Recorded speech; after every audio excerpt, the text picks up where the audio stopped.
Welcome everybody to The Wrap. So this is only exclusively on YouTube. So this is our post show where we just got done talking about Captain America and the Winter Soldier episode. Go ahead and check that out. You don't necessarily need to watch that or listen to it to do this, but I've been talking to Jack about wanting to do one with him because I haven't yet to do one with you. And so I've been telling him we should do it more often, not all the time after each episode, because that's kind of a lot, but maybe twice a month, once a month, maybe minimum. So, and I thought this was a good opportunity to finally start to do this one because it's about Marvel, and there's there's a ton of stuff to talk about Marvel. Oh yeah, mostly ranting for me. Yeah, because there was one day at work that we were talking about the new Captain America movie. Yeah, we did, and Lilo and Stitch and the Thunderbolts and stuff like that. So, but yeah, I always love talking about the Marvel movies in general, regardless, whether they're good or bad discussions, because I always find those types of conversations my bread and butter, because I have the comics to also fall back on, but also I've watched these movies extensively for ever. So what I kind of wanted to talk about, I kind of brought this up a little bit in the when we were talking at work, and then during the Winter Soldier episode where I was talking about because obviously when we're talking about any Captain America movie, eventually that's going to lead into Brave New World, the most recent one, the Captain America film with Sam Wilson as Captain America, and the Red Hulk, right? And that got me thinking, man, that's the first time that the Hulk has been mentioned in a while, except for She-Hulk, which I didn't watch because I took one look at the trailer for She-Hulk and I immediately cringed. Yeah, I watched it anyway, just because it was new Marvel content, because I'm a Marvel fanboy, if you can't tell. Marvel fanboy. But no, my favorite Marvel superhero is Batman. So but no, so I love watching Marvel stuff. I love watching the shows. I love watching the movies. Sometimes they're good times. Sometimes they're not. Sometimes they're not. Because this has happened to me, but I wonder if this has ever happened to you. Have you ever hate watched one of the movies? For me, the few that I've hate watched was Black Widow, Eternals, and the Marvels. I know. I didn't hate watch Black Widow. I actually just watched it just to get a recap. After I watched Thunderbolts, I was how bad? Well, I mean, how bad was ooh, what? Because even for me, I hate watched them just so that way I could see what would happen next. What was this setting stuff up for? So, because at the end of Black Widow, the end credit scene was just Yelena going to Natasha's grave, and then what's her face from the Thunderbolts comes in and goes hey, I actually know who killed your sister, and it's Hawkeye, so here you go. And then that sets her up to be in the show Hawkeye. Same thing for the Eternals. That was supposed to set up some other bullshit that we don't even know about, but the other thing too was supposed to set up Blade and the Black Knight.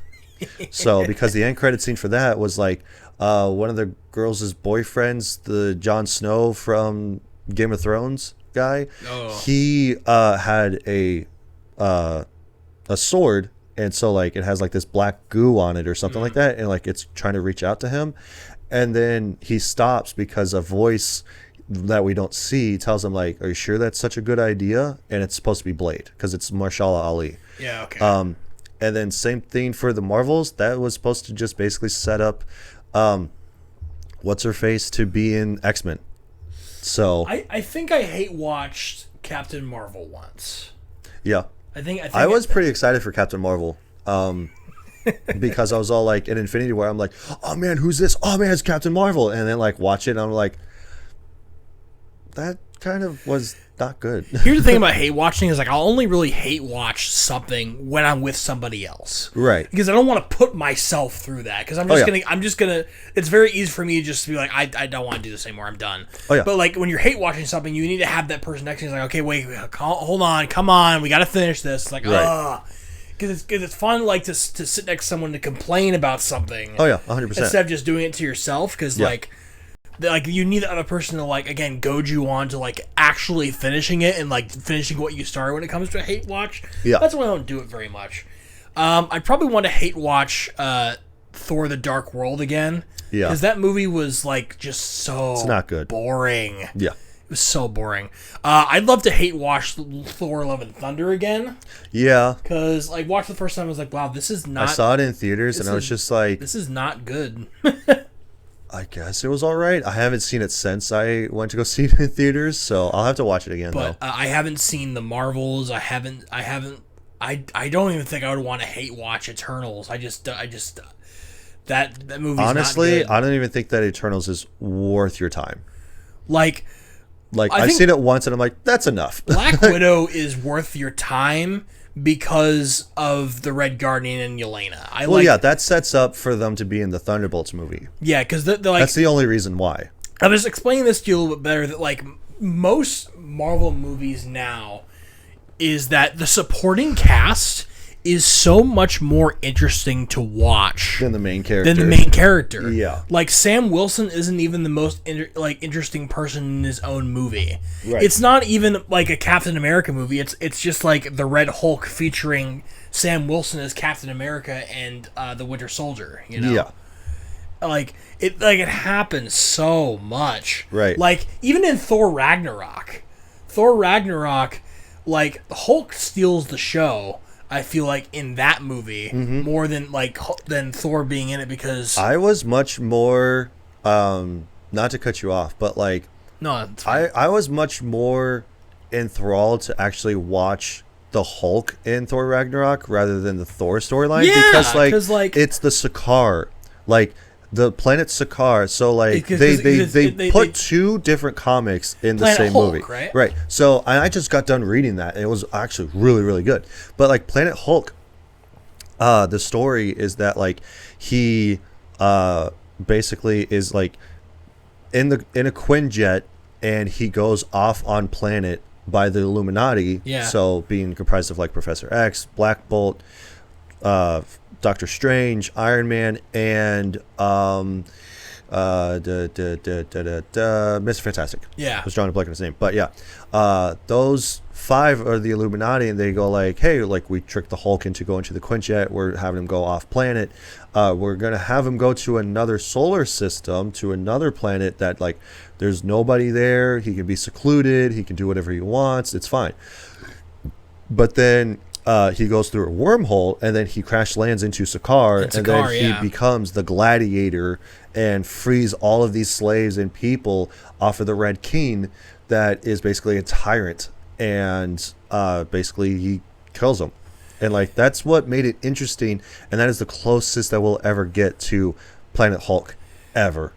And like with the Hulk, sad. And it makes me sad because I want that movie, and it makes it really cool. Like it seems like Marvel is just averse to having any sort of interesting storyline around the Hulk. Like, Hulk debut, super cool in Avengers. Oh yeah. Hulk, even in the Edward Norton film, super cool, super dark. Like they actually I loved the first Hulk movie. It was really good Hulk. Because like Edward Norton, like Hulk, is just going around. He's like, leave me alone. Everything, like the military is like trying to hunt him down. He even goes to like Brazil to hide. Yeah. But now, like, it starts in Age of Ultron where Hulk has to be calmed down, and like they basically nerf him by doing that. It's like Natasha's able to know, like, this weird romance between Bruce Banner and Natasha Romanoff is just weird, and then they never like actually go anywhere after the second Avengers. And then in Age of Ultron, he just becomes this big dumb like comic relief character. Basically, he's not just like this. Oh, you mean like in Ragnarok? Yeah. Sorry, in I was all like Age of Ultron. No, he was a lot more deadlier and serious. No. In Age of Ultron, but like also, like a lot of people have like issue with like how easily Tony was able to beat Hulk with the Hulkbuster, but you have to show people what the Hulkbuster armor does. Yeah, the Hulkbuster armor is so that way he could fight the Hulk if he ever gets out of line, which he did in the movie. But then like Hulk loses that fight, and it's like they most, like, some people will like put that a mark against Hulk, but it's like you had to do that, right? Yeah.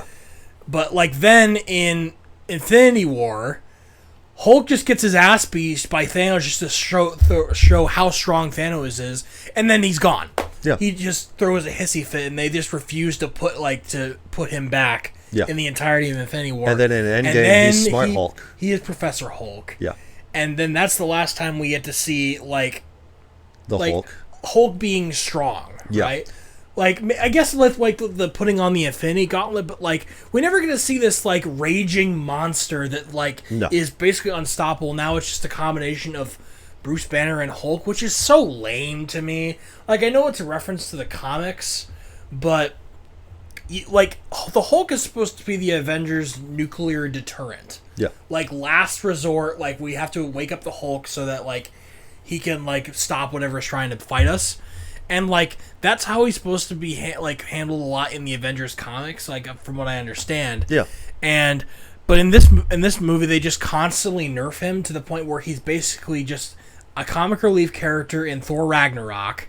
Yeah. He's this big dumb guy who he speaks, like he's able to talk, but like oh yeah, and like even he has he has two cool moments in Thor Ragnarok where he like actually gets to show how strong he is when he fights Fenris. Yeah. And when he's fighting Thor in the arena. Right, for the first time. But then, all the other times, he's a big dumb lug. And again, it's funny. Right. It's like I like how funny Hulk is. I like dumb Hulk. Yeah. Right. Well, but it's kind of like with Thor. Like, Thor is a much more serious character in the comics than in the movies. Oh, the movies, they absolutely destroy his character. Oh yeah, 100%. Like in the first two Thor movies, like he's more serious. Oh, absolutely. And then in the third one, he's a comic relief character. It's like that's not how Thor is. He's just so quippy. Yeah, right. It's like he's not dumb. He's very intelligent.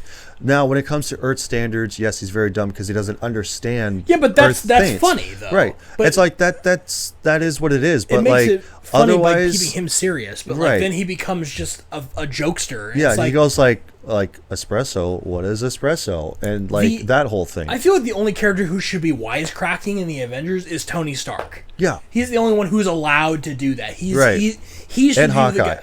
Hawkeye, yeah. But even they make Hawkeye way too serious in the MCU films. But like there's only everybody else should be like stone cold serious, including Captain America. Right. I feel like that they should have gone the complete opposite way with the Marvel movies and the DC movies. The DC movies could have been a little bit more lighthearted because that's what they are, kind of. Except for Batman. Batman's just dark. But then the Marvel ones can be a little bit more serious. Gritty, yeah. Like, they're not completely just deadpan serious, like, nothing, like, you know, they're just, like, kill people or whatever, but, like, for that, most of it is just, like, you know, it's a lot more jokey and quippy and bright and colorful, and it's, like, that's not inherently what they are specifically. Like maybe at a certain point, sure, that they are, but, like, I don't know. I feel like that they need to go darker. It's been a long time since 2008. Yeah. And do you think that, well, I mean, obviously, but like, it's hard to imagine like how big and how much like twisting storylines and how much lore there has to have build up to this point in the MCU as a whole that they have to keep continuity's sake. Yeah. But then they just change things to fit like certain aspects of the movie they're trying to push, that it's fundamentally changing these characters, and that's who these characters are now in the MCU, to the point where like we can't like you know do a 180 reversal retcon of what things are in the MCU. That's just how it is now. That MCU is now just like slash action slash comedy, you know? Right. That's what the MCU is now, when at the very beginning it was very much, let's establish these characters who have never really had a good opportunity to be interactions in film. Yeah. But now it's like, okay, well, now we got this set up, like, now what do we do? Right. It's like, well, like in the early to mid phases, there's like, okay, let's establish like these sequels, like, okay, let's establish new villains and like let's give them character development. Yeah, let's do these stories. Okay, but now their character development's over. What do we do now? Well, okay, in phase 3, it's like, okay, let's make them do team up stuff and like other like more funny stuff. It's like, okay, well, Yeah. now these actors don't want to do anymore. Right. Okay, on to phase 4. Okay, those Let's actors, finish them off. get them out of here. Yeah. We're done with Iron Man. We're done with Captain the Hulk, America. Captain America, Hulk, all that sort of Black stuff. Widow. We're done with Thor even to an extent, right? Yeah, And but it's like, there now we gotta potentially might be introduce making a 5th one, I think. maybe, So, but like now we gotta introduce these new characters. Like we gotta introduce the Scarlet Witch, and we gotta do like the Falcon, the Winter Soldier. It's like these characters were side characters in like the bigger ones. It's like what? But what? Again, the kids are asking like, what happened to Iron Man and Captain America? It's like they're gone. They're dead. They're dead. They're dead, kid. They're not coming back. They can't come back. The actors don't want to do it no more. Nope. Because it's like it's been around for over like almost 20 years. Yep. The MCU's been around for 20 years, and it's like you can't keep asking these actors to keep portraying these characters when you're running out of ideas on how to actually portray them. They want to do other stuff. Robert Downey Jr. wants to do other stuff. Chris Evans wanting to do other stuff. You know, Well, it's like they can't be tied. I mean, Robert Downey Jr. is coming back as I know, Victor but like Von he doesn't Doom want to be for- Iron Man anymore. well, no, well, it's something but he wants to do. But like, you know, it's like how much more can you get out of him? Like he's been juiced out. Like these, like I even told you about this where I saw this TikTok of this guy talking about where, like there's no way that this is Tony Stark. It has to be like a different, like obviously it's a different version of him, but they go like, I don't think this is Tony Stark. I think this is somebody else that is Doctor Doom, or it's all like, or this is Tony Stark, but this is if his parents actually lived instead of died, like in Civil War, where we were shown that the Winter Soldier killed his parents. It's like the Winter Soldier didn't kill his parents, and then like they were actually alive, and like they did their business trip or whatever the fact that they were going to, and Tony actually had his parents still there. It's like, what are you talking about? Like, that doesn't make any sense whatsoever. Like, just because his parents are alive doesn't mean that he turns into a complete supervillain out of nowhere. I just like but I mean, it could be infinitely possible. There's infinite universes where it could happen. It's like the multiverse, like multiverses are dumb, and I hate them. They're overblown, and they're just a lazy excuse to be able to reintroduce old things that you sort of killed off in your current universe. Like that's how you get villains back that you killed, right? Or you get like characters back that died. And it's like that's how you reintroduce them because they're part of the multiverse. And it's like it's stupid. I hate it. Well, I've also been seeing this a lot on the internet too, of going like nobody actually truly stays dead except for Uncle Ben. That is the only person that stays dead is Uncle Ben. Because they can't kill off these characters. They make too much money. We have to bring them back because just in comics, not even just the movies. In comics, But because they can't. No character really truly stays dead because they can't just kill off a character. Because there's a different version of that. Yeah, character. that's true. It's like it's like keep it's going. A different story of this character or something. So like especially where it's like, oh well, Iron Man's dead, but how is Tony Stark, like especially in this case, Robert Downey Jr. playing Doctor Doom? It's like because it's a different version of Tony Stark. So I would have liked it if it was what's his face from the original Fantastic Four films. I don't know his name. As Doctor Doom. I don't even remember his name because nobody really remembers him because that portrayal of Doctor Doom kind of sucked, to be honest. Well, I mean, like the early iterations of Marvel stuff just kind of sucked to begin with, like Fantastic Four. They got X-Men. the Fantastic Four right, but Doctor Doom was always just a little bit weird. Yeah. Well, X-Men, it was like that was a back in part where like if you're having a super movie, like all the heroes gotta be like clad in black, you know. It's like they were being the edgy style of the Marvel movies, essentially. The only one that really did that right when making a comic movie that was like not very faithful to its original like source material was the Christopher Nolan Batman films. And people, I was gonna say the Sam Raimi Spider-Man movies. Yeah, that too. But like the one that was like now it's people look at the Christopher Nolan and like these are amazing films. Yeah. This is a correct interpretation of the Batman. That this works. That's even not though it's based not like off of the comics. Even though it's or not a like specific story. Batman clad in blue and like Robin running around in tights and and stuff like that. It's like no, this works. Yeah, this is fine. So in that case, I pose a question. What's that? Because I saw this too. Okay, so we already know for the new Superman movie coming out, right? Yeah. So he has trunks on. Okay. Yeah. So it's not just like he was wearing like a one-piece suit or anything like that. Yeah. So, which then poses the question: how would you feel if Batman had on trunks? I would be fine with that. Not like the old style of being like, the old 60s style Batman. Like Adam West Batman? Yeah, but like he had on a pair of trunks instead of just having like on gray pants. I would kind of like boots. him having like a classic look to him, like maybe like kind of how he looks in like Justice League. Mm-hmm. That's not Zack Snyder. Like I'm talking about the animated series, right? Of Justice like League. The animated series, yeah. Yeah, like I would be fine with that, or like the Batman animated series back in like the 90s. Right. Like I would be fine with that. Yeah. Right. If we go back to that sort of style where it's more faithful to how he looks in the comic books, yeah, or how he used to look, like I'm fine with that. Like yeah. the Batman movie with Robert Pattinson. Robert Pattinson, like, and then even Christopher Nolan's, like, those are dark and gritty. I want us to be pretty open to like going back to like a more classic rendition of what Batman's supposed to look like. Well, they are going to do Brave and the Bold. It's not called Batman, it's just called Brave and the Bold. I like that. So, and I don't really know if it's going to I don't think it is, knowing James Gunn. But like is there any like hints on like who's going to play Batman in that film? No, they already have like stuff like in the pipeline, but like nobody's come out about like what the story is going to be about, who the characters are going to be in there, who's going to play these characters, nothing.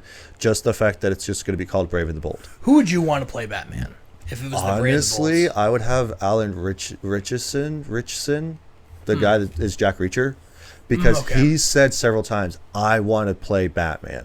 Okay. So, but it's kind of like the thing of going like, okay, well, he's kind of a serious character in Reacher, right? Yeah. So let me just look this up so I can get a reference of like Alan Richardson. So like in that case, Alan Richardson, okay. Yeah. Oh, this guy, okay. Yeah. So I know. He was in Titans. Yeah. Oh yeah, I know who he is. Oh, that's cool. He was in Blue Mountain State. So okay. He's funny. But yeah, like in that case it's like so I have something in my mouth. But would you want him to play as a serious character or more like comedic character? Batman, because he can do both. Like because the Batman in Brave and the Bold cartoon, he's not serious. He was a bit more quippy in that. Yeah, he was deadpan, but he was quippy though.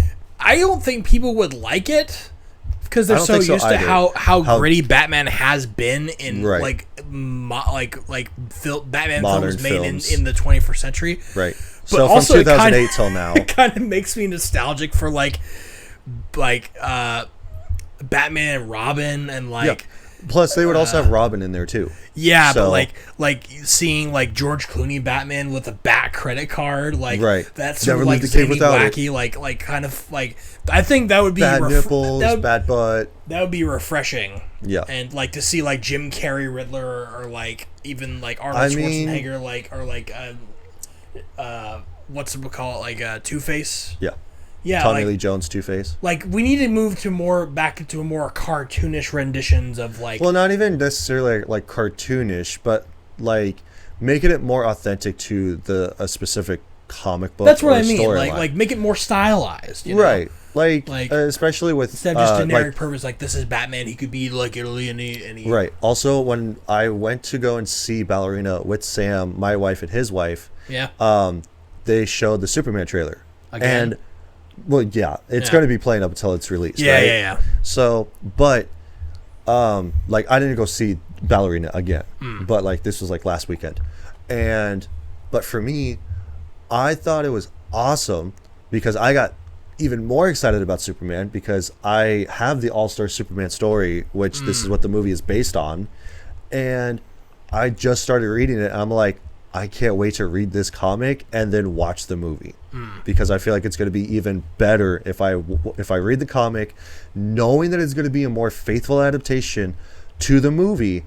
Then it's going to be even better, and that's exactly what James Gunn wants to do for all of these DC movies. I mean, that's because just he what wants fans are looking he for. wants to make them more faithful to the comics. And even if it's just a one-shot story, doesn't matter. Like All-Star Superman, for instance, it's not that long of a comic.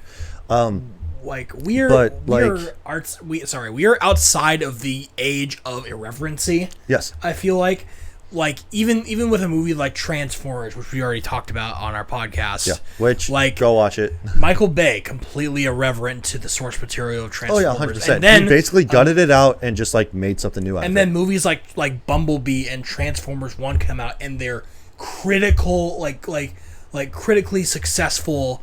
Like people just want to see the stuff that they like be adapted well and with like respect. Yeah, and even with Rise of the Beasts, like they're gearing up to make a Transformers and G.I. Joe like team up movie. Like that. That's cool, but like it's still, again, people just want adaptations that are faithful to the original source material. Yeah. That's all that we really want. Like we're tired of people's own takes on like whatever it is, because oftentimes it's not wrong, but it's missing the point. Yeah, you miss the plot. Like that's how I feel about like watching Adi Shankar's like Devil May Cry anime, or like playing DMC Devil May Cry. It's like you miss the point. Right. Basically, when you tried to make something new out of like an existing IP that you thought maybe was dead, like you missed it. You missed the point. Right.